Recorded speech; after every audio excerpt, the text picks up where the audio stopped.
Susanoo, Amaterasu, Tsukuyomi, Izanagi, Izanami. Pasti yang nonton Naruto udah gak asing sama kata-kata itu. Ya, jurus-jurus di Naruto yang sebenarnya diambil dari nama dewa-dewi dalam mitologi Jepang. Kali ini aku bakal mengisahkan bagaimana awal alam semesta tercipta menurut mitologi Jepang. Dari mulai kemunculan kelima celestial yang disebut Koto Amatsukami, sampai ke kelahiran para dewa-dewi selanjutnya yang akan membangun bumi, khususnya kepulauan Jepang itu sendiri. Dan kalau ngomongin terbentuknya kepulauan Jepang, kita nggak bisa lepas dari kisah percintaan yang cukup pahit dari Izanagi dan Izanami. Oke deh, untuk lebih jelasnya, kita langsung masuk ke kisahnya yuk.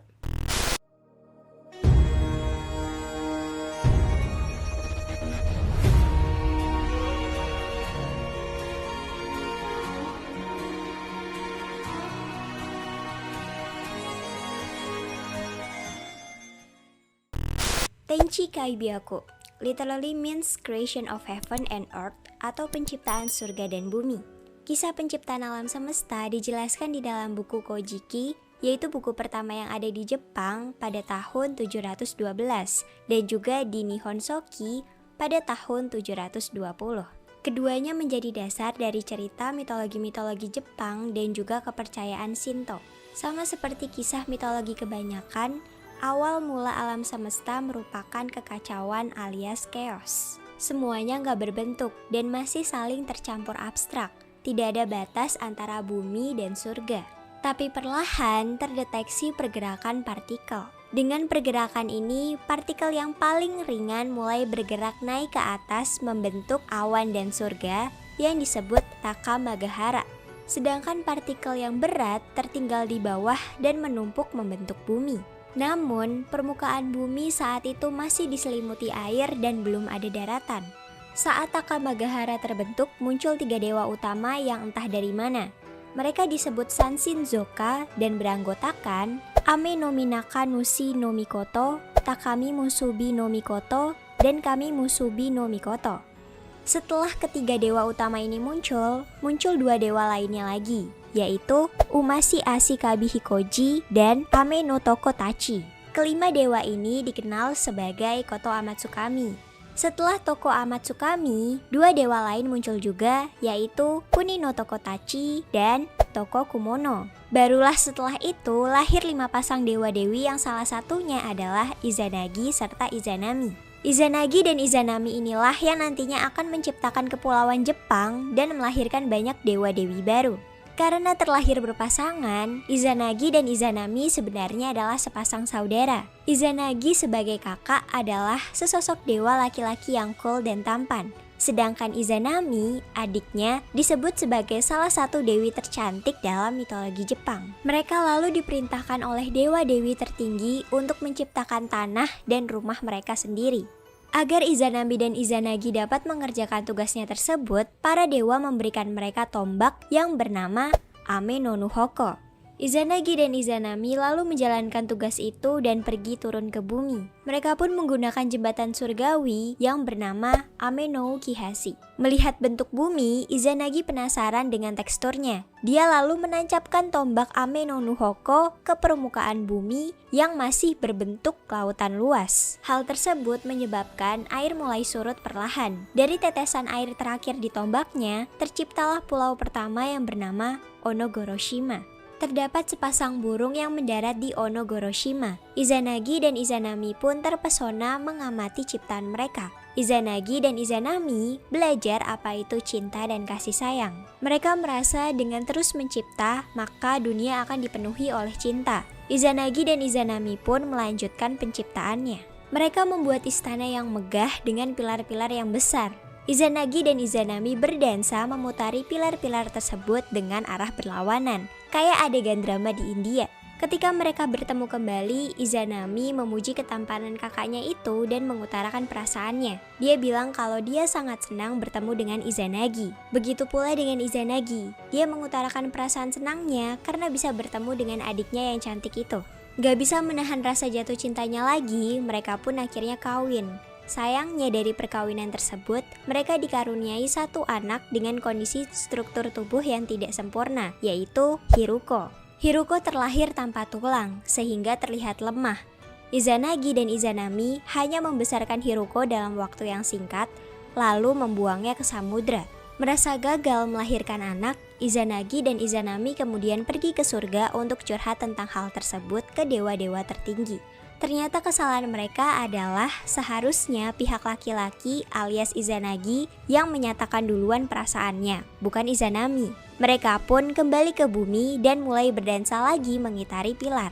Kali ini Izanagi yang mulai mengutarakan perasaannya. Mereka akhirnya berhasil menciptakan gunung-gunung, sungai, serta tumbuhan di sekitarnya. Izanami melahirkan 8 pulau besar yang nantinya menjadi Jepang. 8 pulau tersebut terdiri dari Awaji, Shikoku, Oki, Kyushu, Iki, Tsushima, Sado, dan yang terakhir mereka melahirkan Honshu sebagai pulau terbesar saat itu.